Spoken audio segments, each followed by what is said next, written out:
Bangladesh army একদম স্পষ্ট ভাষায় বলে দিচ্ছে, বাংলাদেশ আর্মি জাস্টিসের পক্ষে।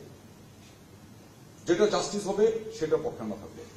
ইনসাফ, নো কম্প্রোমাইজ উইথ ইনসাফ, কাম বটসেবেলি।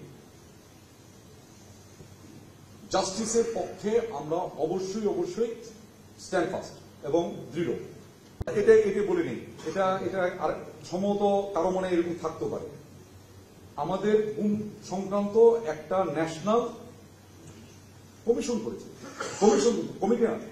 Commission is one of the highest, এবং আন্ডারে জাস্টিস, রিটায়ার্ড জাস্টিস, এবং এখানে আরো 4 জন মেম্বার আছেন। ওনারা যখন এই কমিশন করছেন, আমরা কমিশনকে সর্বাত্মক সহযোগিতা করেছি। কমিশন থেকে কখনোই বলতে পারবে না যে আমরা আমাদের কাছে কোনো সহযোগিতা চেয়েছি, কোনো ডকুমেন্ট চেয়েছে, কোনো কাউকে হাজির করতে বলেছিল, হাজির করি, এরকম কখনোই বলতে পারবে না। We had number of meetings with also the commission. আমি নিজেও কয়েকটা মিটিংয়ে তাদের সাথেও ছিলাম, কমিশন এবং প্রসিকিউশনের সাথে আমাদের মিটিং ছিল। আমরা যখন দেখছি একটা ন্যাশনাল লেভেলে কমিশন কাজ করছে, army can't have another commission or committee further that will undermine the national commission. Rather আমরা কমিশনকে সর্বাত্মক ভাবে আমরা সাহায্য সহযোগিতা এখনো করে যাচ্ছে, এখনো যা চাচ্ছে।